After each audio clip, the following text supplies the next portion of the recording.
Bom dia! Sejam todos muito bem-vindos ao meu podcast. Meu nome é Diogo Andrade e começa agora mais um diário de um Open Mic. É isso aí, meus queridos. Está começando mais um episódio desse podcast que o Brasil já aprendeu a ignorar. E hoje estou voltando aqui mais um episódio maroto de show, né? Que nós está acostumado já. Quem é ouvinte raiz adora. Quem não é ouvinte raiz não entende pra que eu faço isso. Mas esse episódio é o que faz fazer sentido. É o que dá sentido ao nome do podcast, entendeu? Porque não faz sentido chamar diário de um Open Mic se não tiver o dia a dia de um Open Mic, entendeu? Então esse é o intuito do podcast. Então se você tá chegando aqui agora e não é comediante, não tem nenhuma intenção de fazer comédia stand-up, de começar na comédia stand-up, ou se você já é profissional, tá querendo ouvir, quer matar a saudade de quando você era Open Mic, se você não é nenhum desses, eu sugiro que vocês ouçam os episódios que tem um extra na frente. Que tem, o último foi o Extra 51, curiosidades sobre o Nordeste, várias coisas legais sobre o Nordeste que eu aposto que você não sabia, tá bom? Mas se você gosta desse bagulho que eu falo dia a dia de ser um Open Mic, então relaxa aí, dá aquela espreguiçada agora, se ajeita aí na sua cadeira, coloca o áudio em 1.5 para acabar rápido e vamos comigo nessa viagem de volta. Eu acabei de deixar os meninos aqui em Jundiaí, no posto que é nosso ponto de encontro aqui, né? Tem um posto de encontro aqui em Jundiaí, que é onde eu encontro os meninos. Acabei de deixar eles e tô voltando aqui, tô na Anhanguera, nesse momento a 112 por hora, porque eu não tenho medo, eu não vou falar isso não, porque daqui a pouco eu sofro um acidente, já pensou? Eu sofro um acidente, morro, aí o pessoal ia pegar meu celular e falar, olha só, ele tava dirigindo. Então eu nem tô acima do limite. Na real eu tô a 100 km por hora, estou exatamente no limite. E a única inflação é foda, hein? A única infração de trânsito que eu tô cometendo é segurar o celular na mão, mas o meu carro é automático, então não tem pra que eu ter essa mão. É a mão que estaria no câmbio, está no celular. E como eu estou só falando, não estou prestando atenção no celular, estou prestando atenção na estrada, tá bom? Então, desculpa aí, Detran, desculpa aí, Karma também, se estiver ouvindo, já não faça eu sofrer um acidente aqui agora, tá bom? Que inclusive já queria começar falando aqui a minha tática. Eu mostrei hoje pros meninos aqui, eles não gostaram muito, mas eu tenho uma tática aí que, mesmo ninguém gostando, e mesmo eu contando assim, não vai fazer sentido, eu vou contar mesmo assim, porque eu tô querendo criar uma comunidade de pessoas que zelam pela vida dos outros de maneira altruísta, porque você não recebe nada em troca. Como que é esse zelo? Eu fiz agora um show em Bragança Paulista, né? Depois eu falo um pouco mais sobre o show, mas eu tava voltando de Bragança para Jundiaí, e boa parte da rodovia é aquela rodovia mão dupla, né? Que vai uma mão para vir, outra para voltar. E aí o que eu faço nessas rodovias para passar o tempo? E eu desenvolvi, né, essa técnica aí, que é uma técnica que eu salvo vidas. Eu vou explicar como eu salvo vidas. Quando eu tô nessa rodovia à noite, quando vem um carro na contramão, tipo, não na contramão, ele tá na mão dele, mas na mão contrária, né? Eu dou sinal de farol pro cara. Tá ligado? Quando tem acidente na pista e as pessoas te avisam dando sinal de farol, eu sempre faço isso. Mesmo sem ter acidente, eu sempre gosto de dar sinal de farol. Por quê? Porque quando você tá dirigindo nessa estrada e alguém te dá sinal de farol, a estrada é 60 por hora. Você tá rodando a 90, como todo brasileiro que se diz moralista, mas quando não tem radar, anda acima da velocidade. Então quer dizer, eu sigo as regras desde que não esteja ninguém vendo. Esse é quem reclama de radar, pra mim tá passando essa mensagem, entendeu? Eu reclamo que o político rouba, mas que também não vai prejudicar ninguém. Prejudica, né? Porque quando a maioria dos acidentes é causado por excesso de velocidade.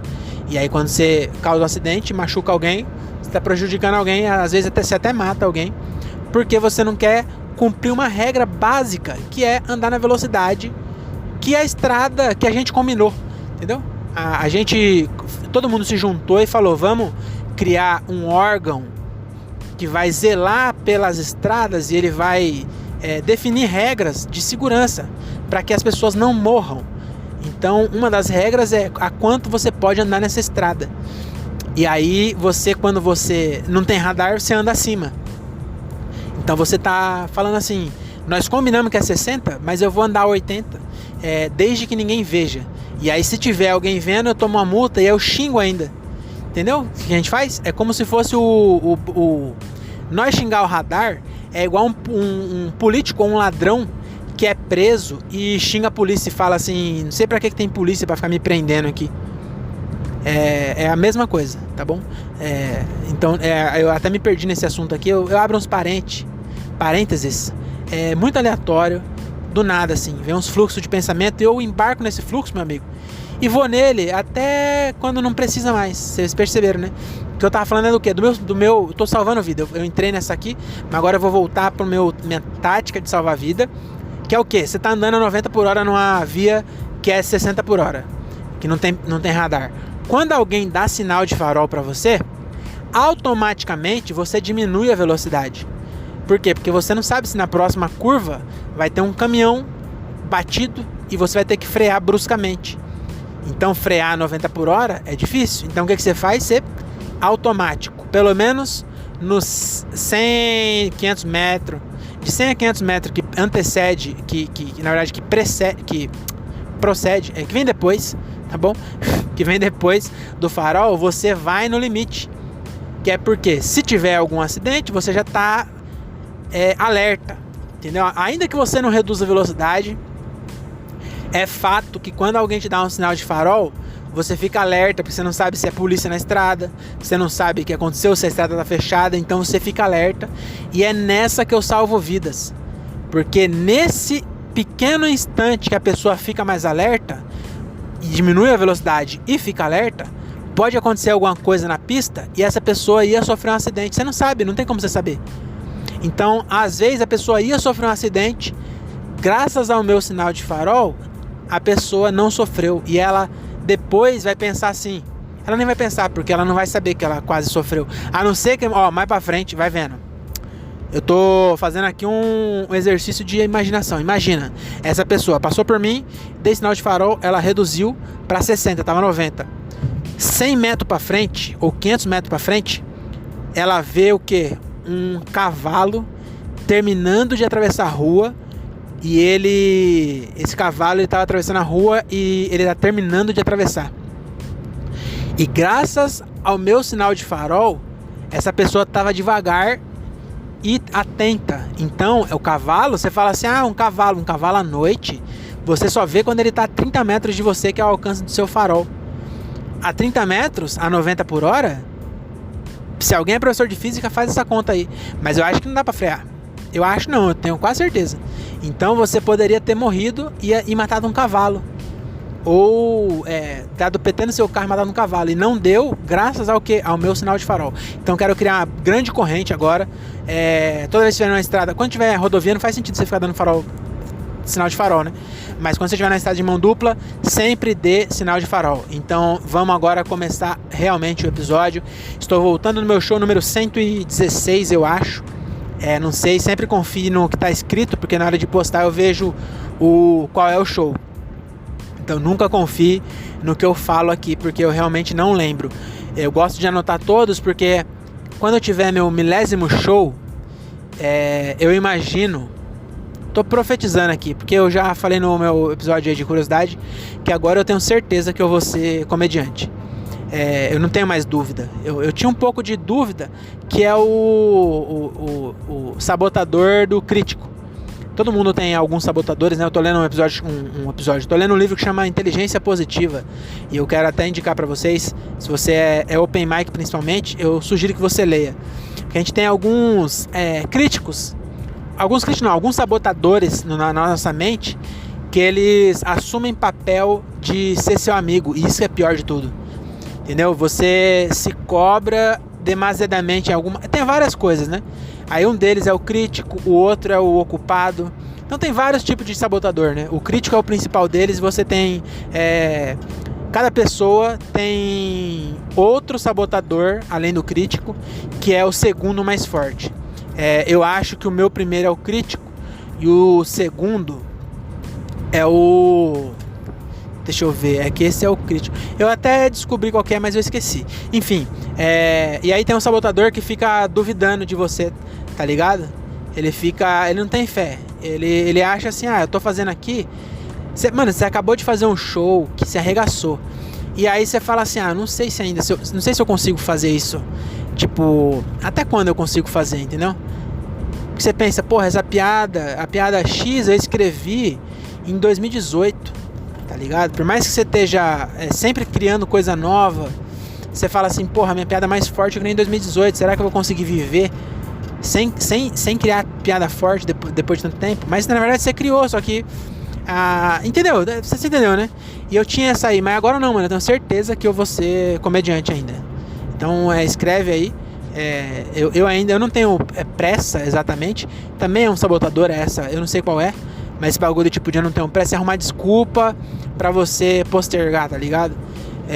Então eu não tenho realmente pressa porque eu não tenho eu tenho uma situação confortável.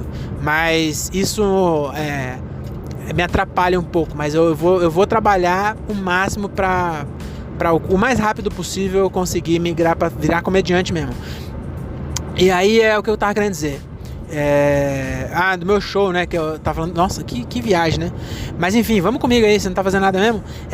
O meu show 1000, eu acho que eu vou gravar o meu primeiro especial. Será que é muito lá na frente? Então não sei, talvez não seja o primeiro.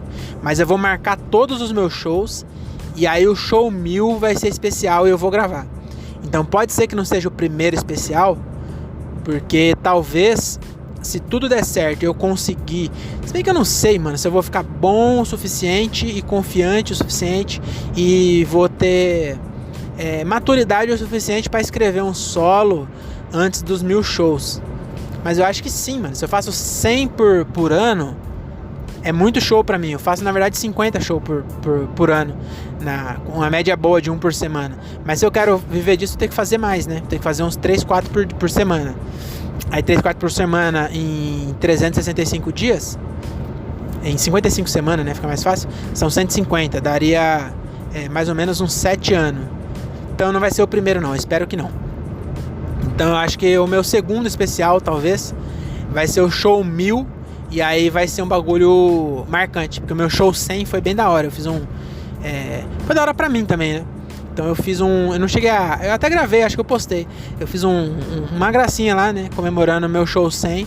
E aí o meu show 1000 vai ser igual. E aí o meu show 100 eu estourei aqueles bagulho que você roda e é tipo um fogos, tá ligado? Que é tipo um confete, que você estoura, você gira, ele estoura. E aí eu tenho esse vídeo guardado.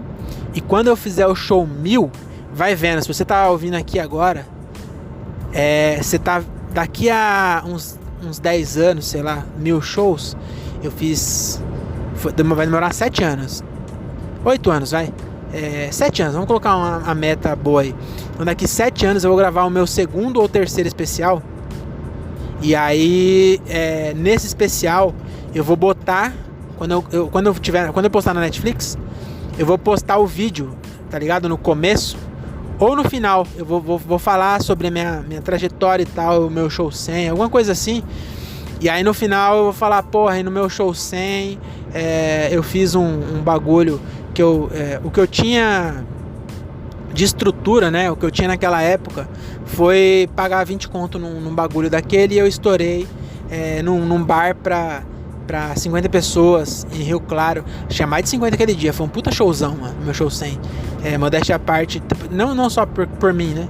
Eu fiz um showzão, mas todo mundo que tava lá arregaçou nesse dia aí, eu lembro. E aí eu vou falar que no meu show 100 foi... E aí eu vou, no especial, ou talvez lá eu coloque até um telão. E aí eu vou colocar o show 100, eu girando o negócio. E aí no meu show 1000, eu até arrepiei aqui, porque eu tô conseguindo visualizar essa parada. No meu show 1000, eu vou falar, então eu queria fazer pra vocês aqui, esse é o meu show 1000. Muito obrigado por vocês me acompanharem, por fazer parte dessa história. Porque eu fiz isso lá, eu falei, muito obrigado por vocês estarem aqui. Não falei que ninguém me acompanhar, porque ninguém me acompanha ainda. Mas eu agradeci a plateia, porque realmente Porra, a plateia toma banho pra ir ver nós, tá ligado? Isso é importante, é muito foda, gente. O que a gente faz. A gente acaba não pensando nisso, mas as pessoas saíram de casa pra ver uns desconhecidos. É muito foda isso, tá ligado? E aí eu vou agradecer a plateia e tal. E aí eu vou pegar um bagulho desse e vou girar. Só que no que eu girar, vai estar sincronizado. E no que eu girar, vai estar numa arena, tá ligado? Eu vou gravar numa arena, não vai ser num teatro, o meu show 1000. Eu vou gravar arena, igual o Whindersson. Então vai ser aberto e no que eu girar, vai explodir fogos em volta da arena inteira, tá ligado?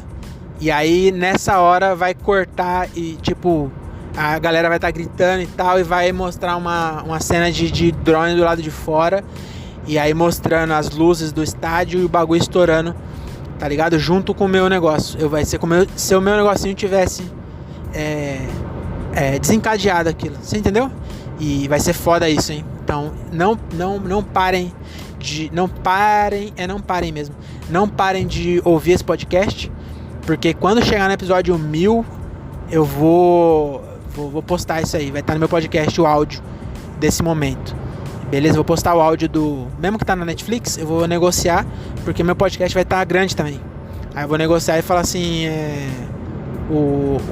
O vídeo tal vai estar mais da hora... até pra vender, né? Os caras vão querer falar assim... como assim você vai... Mas então, eu vou falar pra eles... Não, graças ao podcast eu tô aqui. Porque mesmo que o podcast não alavanque a minha popularidade... eu acho que ajuda... até meu lado criativo, tá ligado? Fazer... O podcast tá sempre criando e pensando em coisas pra falar no... Não nesse aqui, esse aqui é bem... como eu posso dizer? É bem fluxo de pensamento mesmo. A ideia é eu ir falando aqui, trocando uma ideia e contar sobre shows. Então esse eu não penso em piada. Mas nos outros eu penso. Então, exercita, eu acho que exercita.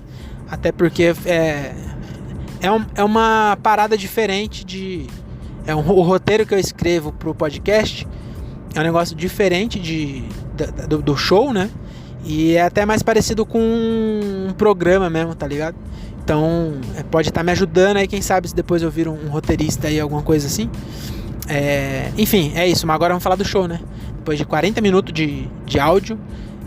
Desculpa aí pelo meu devaneio. Se você não tem coração e não se sentiu tocado por esse devaneio que eu fiz aqui agora, você não tem coração mesmo. Mas enfim, cara, eu tô com vontade de mijar, mano. Eu tô quase parando o carro, mas eu tô a 5 minutos de casa. Ou 10 minutos. Eu acho que eu vou até em casa. E aí, o que eu tava falando mesmo? Tava falando... do show. Pô, o show hoje foi muito da hora. Porque eu tava... Eu tô acho que há uns 15 dias sem fazer show, não mais. Porra, eu não sei quando foi o último show. Mas eu tô há um bom tempo sem fazer show. E eu tava... De novo eu senti saudade.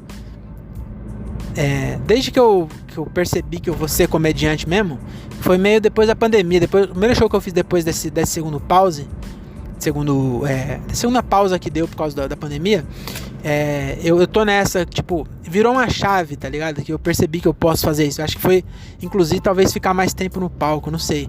Mas eu posso fazer isso, entendeu? Não tem nada que me impeça, tá ligado? Se eu não enfim, é isso, não tem nada que me impeça fazer. Eu acho que... Eita porra! Caralho, puta buracão aqui no asfalto. E hoje foi o meu retorno depois desse hiato aí. Eu fiquei acho que umas 2 semanas sem fazer show. E hoje eu tava voltando e eu tava muito afim de fazer show. Porque eu até tentei marcar semana passada pra fazer, aí não rolou. Daí eu tô um pouco... Não é bem decepcionado a palavra certa, mas é um pouco triste mesmo. Eu tô um pouco triste porque eu tô tentando fazer mais show, tá ligado? Até pra aprender mais e tentar não é ser visto a palavra certa, tá ligado? Mas eu tô tentando fazer mais show mesmo. E aí eu tô mandando mensagem pra bastante comediante pra tentar abrir mesmo, sabe? Pra tentar oportunidades.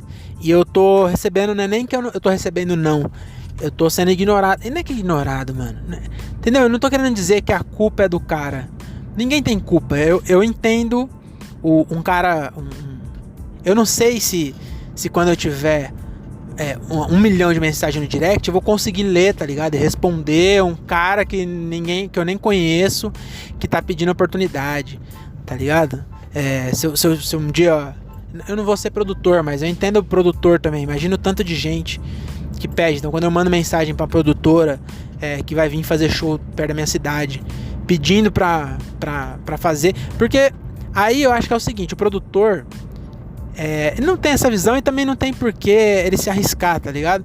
Mas quando tem um show grande desse na cidade, eu acho legal ter um comediante local, tá ligado? Não sei, eu acho legal talvez porque eu sou comediante local, né? Eu queira.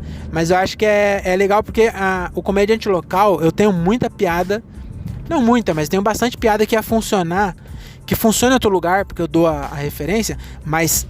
E onde eu morei, onde eu cresci, a identificação é outra. E é uma identificação que as pessoas de lá não têm.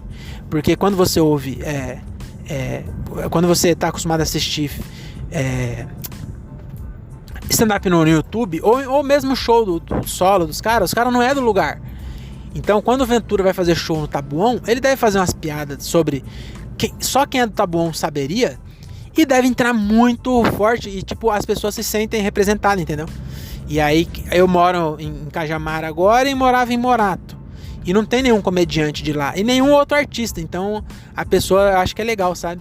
Mas, eu não julgo esses caras, mas eu não tô... Entendeu? Não é raiva que eu tenho dos caras. É só a tristeza de eu mandar e não ser respondido. Aí né? Deu pra entender? Eu fico um pouco desapontado, mas não com os caras. Eu sei lá, não sei explicar, mas eu tava um pouco desanimado com essa porra aí. E aí esse show, eu tava, mano, com vontade de fazer, tá ligado? Todos eu tô, mas esse eu tava com saudade, acho que era essa a palavra. E aí foi muito da hora. E o que eu queria falar aqui é o seguinte, mano, a regra, todo mundo fala bastante, bate nessa tecla, que a regra da comédia, né, a principal, na minha opinião, autenticidade não, autoria, né? Ser autoral, você não copiar a piada dos outros, é a primeira regra. E a segunda é o que? É não estourar tempo, porque o tempo que você estoura, está roubando do camarada. Eu acho que o Meirelles fez uma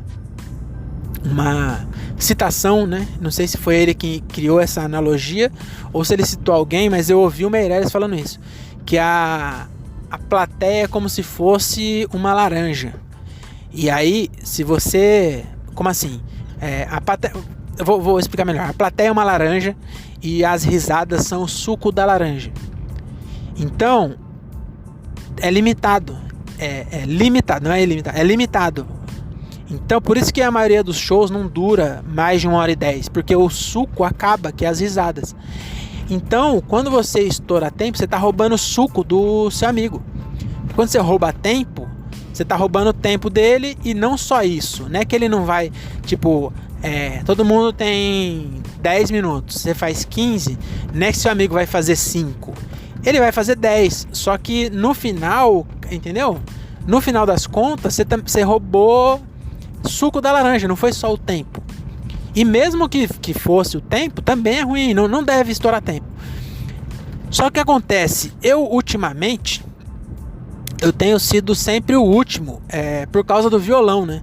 É difícil entrar depois do violão. Então, eu costumo sempre fechar os shows. E eu até gosto, por quê? Porque como tenho pouco show, eu tenho aproveitado para fazer mais tempo. Nos meus shows eu faço muito tempo, eu tenho feito bastante tempo. Mas no show dos outros, eu tento, respeitar o tempo. E o que aconteceu? Quando eu não respeito o tempo, quando é combinado. Então, eu falo pro dono da noite, né, o cara que tá produzindo, e falo o seguinte, mano, quanto tempo tem cada um? 10 minutos. Aí eu falo, eu sou o último, não vai entrar mais ninguém depois de mim. O dono da casa tem restrição de horário? Não tem. Acabou agora a restrição. Ele quer, quanto mais durar, melhor, que vai consumir mais. Normalmente, hoje em dia, a resposta é essa, porque o cara até tenta colocar música para ver se as pessoas ficam consumindo mais, né? E aí eu falo pro cara, mano, e da sua parte? Você vê algum problema de... Pô, eu tenho 10 minutos, tem algum problema, como eu sou o último, eu esticar um pouco mais, já que não vai vir ninguém depois de mim, e o suco é todo meu?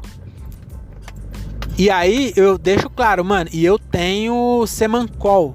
Eu já consigo ouvir a plateia e sentir que eu tô fazendo o show e as pessoas já não estão mais afim, entendeu?